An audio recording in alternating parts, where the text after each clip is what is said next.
Before I start, a little bit about myself. My name is Paul Cullen and I'm a medical doctor. I've been practicing medicine for nearly 40 years now. I'm a specialist in internal medicine and laboratory medicine, and I also have a master's degree in biochemistry with a particular emphasis on molecular biology. I was involved in research for many years, and there also a focus of my work was molecular biology and to a certain extent molecular diagnostics. What I want to talk about today is the programs that are currently underway around the world towards developing a vaccine for COVID-19 and why I think this might not be such a good idea. So the title of my talk is The Strange Pandemic, or How I Learned Not to Love the Vaccine. Why developing a vaccine for COVID-19 might not be such a good idea after all. The first vaccine was developed at the end of the 18th century by the English country doctor Edward Jenner. Jenner's success was so resounding that it has remained the blueprint for all vaccination programs to this day.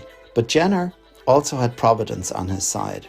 For smallpox, the disease against which his vaccine was directed, shows the 4 characteristics that characterize a good candidate for vaccine development. First, the disease against which the vaccine is directed must be so serious as to justify vaccination of lots of healthy people, many of whom may never encounter the pathogen in question. Therefore, one must be sure that the benefits outweigh the risk with great certainty and by a large margin. Otherwise, vaccination constitutes bodily injury. This precautionary principle, expressed in the dictum primum non nocere, first do no harm, has been a guiding principle of medicine for more than 2,000 years. This political and ethical sensitivity is also why vaccine production was exclusively a government matter until relatively recently. Second, the pathogen should not undergo mutation. If frequent mutations occur, developing a vaccine is like shooting at a moving target with a fixed gun. You may hit the bullseye, but a miss is more likely. Thirdly,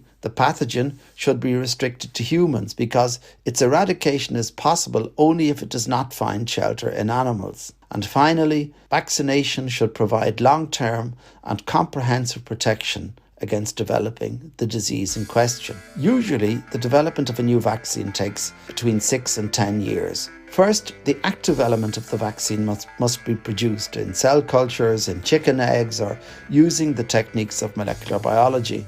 However, this production represents only a small part of overall vaccine development. More demanding is the testing of the putative vaccine, which involves a preclinical phase in the test tube and in animal experiments, followed by 3 clinical phases in human subjects. In the first clinical phase, the tolerability of the vaccine is usually tested on fewer than 100 people. This phase addresses questions such as: does redness or pain occur at the injection site? Do the subjects develop signs of more generalized inflammation? Do all subjects indeed even survive the vaccination? If the vaccine successfully completes phase 1, which lasts from weeks to months, phase 2 of the trial is begun, involving up to 1,000 test persons and lasting up to 1 year. The aim of phase 2 is to determine if the vaccine elicits an immune response. If this is the case, and if the vaccine does not show any serious side effects, the third and longest test phase follows.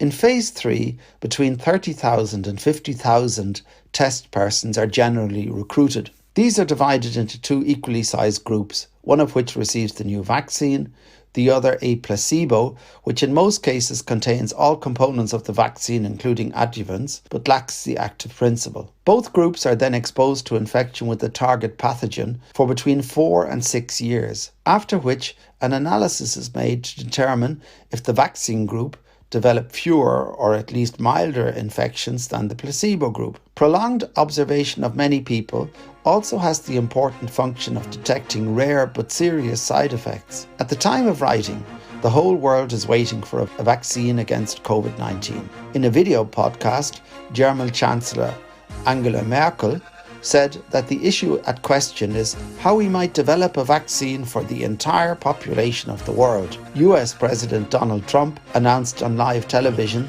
that he was prepared to be the first person to receive the vaccine. In a radio interview, Bavaria's Prime Minister Markus Söder pondered the idea of withdrawing the medical licenses of doctors who refused to administer vaccines such as that against COVID-19. And yet, almost everything concerning the vaccine against SarsCov2 virus, the causative agent of COVID-19, deviates from the time-honoured principles of vaccine development outlined above. For a pathogen to be a good vaccine candidate, it must pose a significant risk to much of the population. However, it is becoming increasingly clear that most severe cases of COVID-19 occur in elderly persons with pre-existing conditions. For the remainder of the population, symptoms are generally mild and often even absent, especially in children. In addition, the virus is prone to mutate and is virtually ubiquitous in the animal kingdom. Recent data also highlight problems in developing a vaccine that elicits an adequate immune response. It is unclear if antibodies alone are protective or if a cell-mediated response is not rather the main source of immunity. Moreover, antibody levels appear to decline rapidly following natural infection and are even more likely to decline after vaccination. All these points call into question the suitability of SARS-CoV-2 as a candidate for mass or even mandatory vaccination. At least 200 SARS-CoV-2 vaccine candidates are currently under development, at least 10 of which are already in clinical trials. For all candidates, the fact that the test phases are being shortened or telescoped, as it is euphemistically described, is highly problematic. It is true that some time can be gained by removing bureaucratic hurdles. Also, messenger RNA or DNA vaccines can be produced more quickly than conventional vaccines. Nevertheless, no more than about 1 year can be saved by these means. Any shortening of the subsequent test phases is associated with a higher risk of side effects and a poorer evaluation of efficacy. This disadvantage is a biological fact that cannot be avoided with any test procedure, no matter how sophisticated. Many of the candidate vaccines are also problematic for other reasons, including one of the hottest, that being developed by the University of Oxford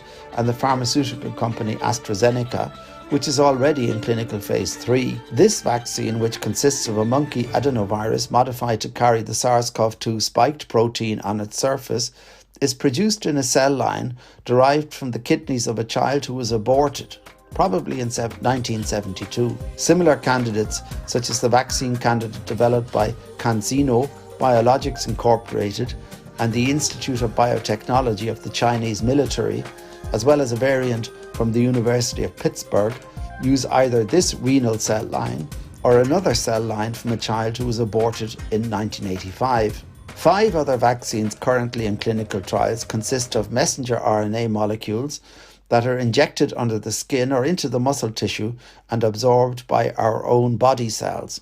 Messenger RNA, or mRNA for short, a molecular cousin of DNA, is used to transmit the genetic information of DNA to the ribosome, the assembly line of protein production in our cells. The mRNA in the vaccine, which is structured like the RNA in the SARS-CoV-2 virus, hijacks our cells and causes them to produce and secrete components of this virus. In theory, these viral components then trigger a protective immune reaction against the virus itself. The mRNA vaccination principle, which has been the subject of intense research for more than 20 years, sounds promising but is fraught with risk. Up to now, mRNA vaccines have been approved only in veterinary medicine, but never in humans. The main risk is the possible triggering of a severe autoimmune reaction. The vaccine may elicit an immune reaction directed not only against the pathogen, but also against the host organism. During the outbreaks of the lung diseases SARS and MERS, both of which were also caused by coronaviruses similar to the SARS-CoV-2 virus, mRNA vaccines were developed. Not only did these vaccines not show long-term efficacy in terms of protecting against infection, they also led in some cases to severe autoimmune reactions in the lung, which is why they did not pass clinical trials. Another candidate in clinical testing consists not of mRNA but of DNA, which is applied by injection. The mode of action is similar to that of mRNA vaccines, with the vaccine DNA being inserted into the cellular information chain one step above mRNA. Thus, the DNA vaccine carries not only the same risks as the mRNA vaccine, but also additional risks. An immune reaction may occur against the DNA itself, the effects of which are unclear at the present time. In addition, and more importantly, there is the possibility that vaccine DNA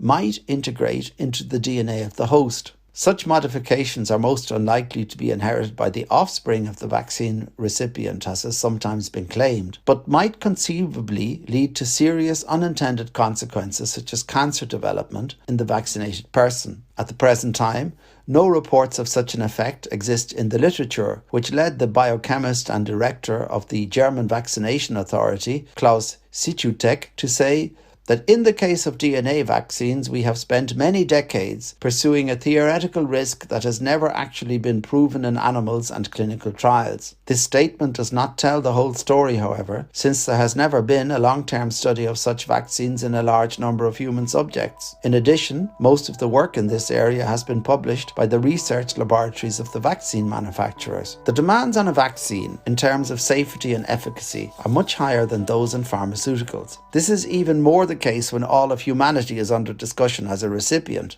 The SARS-CoV-2 virus is not a particularly good candidate for mass vaccination. The rushed programs of vaccine development currently underway cannot guarantee the necessary degree of safety. Nearly all the candidates currently in clinical trials are either unethical or based on molecular biological production methods, the long-term effects and effectiveness of which have never been adequately tested in humans. In vaccine production, however, the devil is in the details. Despite intensive research over several decades, we still do not have a vaccine against HIV or malaria. The overall effectiveness of the annual influenza vaccination lies only between 10 and 30%. The hastily developed swine flu vaccine from 2010 proved to be a fiasco, both in terms of its side effect profile and its lack of effectiveness. It might not prove possible to develop a safe and effective vaccine against SARS-CoV-2, but this result would be better than rushing to vaccinate with a half-finished and ineffective product, causing massive damage to health.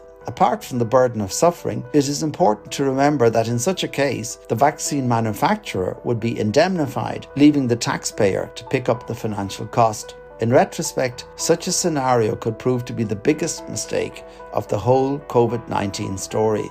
Postscript.